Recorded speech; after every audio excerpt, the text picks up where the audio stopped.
Good morning, everyone. I am May Christine Kabakang.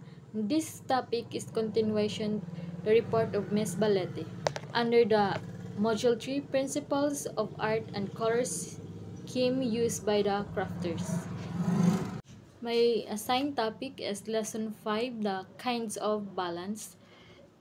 Here's my learning objectives. At the end of the lesson, the student should be able to create craft using different kinds of balance, identify the three kinds of balance, and appreciate the role of balance in making craft. Balance in art is defined as the equal distribution of visual weight in a composition. So ano ba yung balance? Ang balance ay isang sining na tungkol sa visual weight. Dapat pantay ang bigat ng mga elemento sa isang artwork para makuha itong stable. Kasi pag mabigat yung isang side, maaari siyang matumba or out of balance. So, bakit mahalaga ang balance? So, ang balance ay isang mahalagang prinsipyo ng isang design na nakakatulong siya para maging maganda at maayos ang komposisyon ng isang artwork. So, ang artist ay naglalagay ng mga bagay na para mabalanse o maliban na lang kung gusto niyang magpakita ng unbalance para sa isang specific na message. A central axis line, ito ay isang imaginary line na humahati sa dalawang artwork, pwedeng vertical or horizontally. So the artist can create interest in a composition depending on how they choose to use balance, remembering always to incorporate or include the other principles of design with emphasis, harmony, variety, rhythm, and etc. is the key to a successful composition. There are three main types of balance. First is symmetry, in which both sides of a composition have the same elements in the same position, as in mirror image or the two sides of a face. So asymmetry is balance siya or pareho ang magkabilang side ng artwork. While asymmetry naman, hindi pareho ang magkabilang side pero balanse pa rin sila dahil sa contrast ng mga elemento. Halimbawa, malaking circle sa isang side, then maliit naman yung square sa kabilang side. So what we call is the asymmetry. Next is the radial asymmetry, in which elements are equal space around a central point.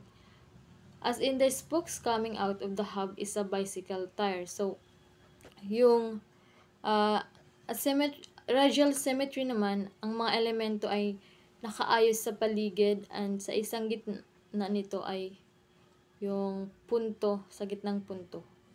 Let's move on to lesson 6, color scheme used by the crafters. Objectives. At the end of the lesson, the student should be able to identify the 12 sections of the color wheel, each representing a single hue, differentiate between the various color scheme and including analogous, complementary, monochromatic, and warm cool colors.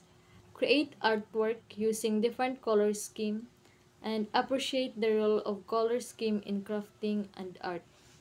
The color wheel. The color wheel is a means of organizing the colors in the spectrum. The color wheel consists of 12 sections, each containing one hue. A hue is a name of color on the color wheel. So, ang color wheel ay isang paraan para isaayos ang mga kulay. So, you have 12 sections at sa bawat section ay may isang hue. Ang hue ay isang pangalan ng kulay ay red, blue, and green, and etc.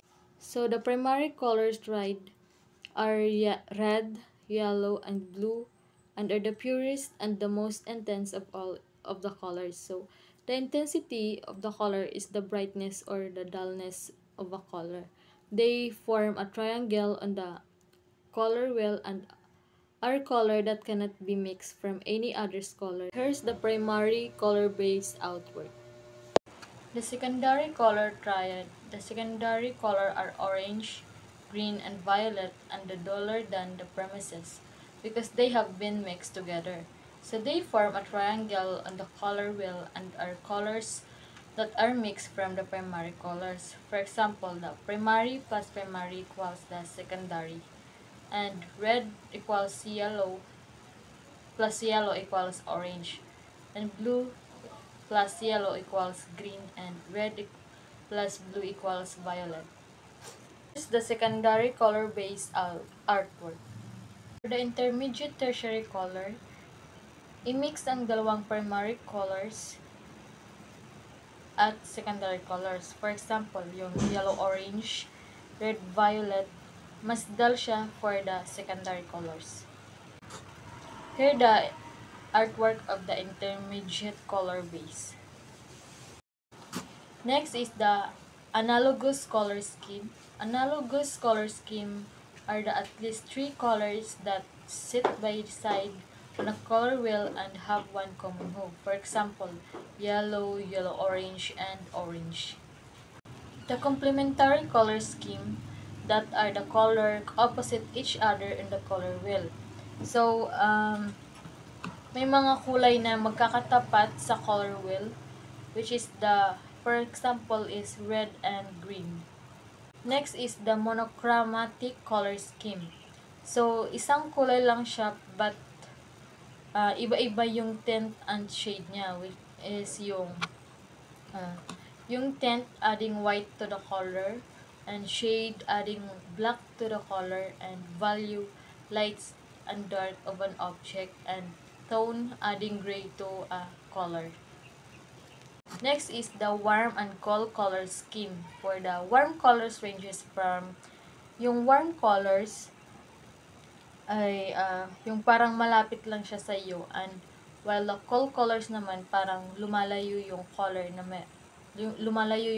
sa iyo. This is the warm and cold artwork. Next is the gray scale. A value is a scale of gray running from black to white. The neutral colors. The neutral colors ay hindi siya makikita sa color wheel. It is yung white, brown, gray, and black. Let's move on the lesson 7, the properties of colors. Here's the learning objectives. At the end of the lesson, the student should be able to define hue, value, and intensity as properties of color. Next, demonstrate how to create a lens intensity color by adding gray. And appreciate that color are often associated with specific emotions and expressions. Hue is one of the main properties of the color described as red, orange, yellow, green, and violet. The value, measure the degree of light reflected, how light or dark a color is. Brightness or dullness. Also called a chroma or saturation, is the brightness or dullness color. Next is the emotional properties of color. Color are often associated with emotions. Most people have a favorite color, probably stemming from long traditions and expressions of color. And lastly, colors of emotions. Red is for often associated with evil, danger, energy, vitality, speed, and courage. It's dynamic when used in a design. And for the orange, blends with the physical energy, or red for the intellectual influence of yellow. And for the yellow, a cherry color that embodies light and warmth, and is energy, which is the joyful and uplifting. And for the green naman is for signifies lives or hope. Is nature's most abundant color. It is the balance between warm and cool, for the symbols of the friendship. And for the blue is a calm, soothing, a tranquil color, harmony, and serenity of divine inspiration, sometimes associated with sadness or depressions. And for last is the violet, a symbol for the loyalty or wealth, and stands for the purest and highest ideal. It is the sophisticated and creativity. And that's all. Thank you.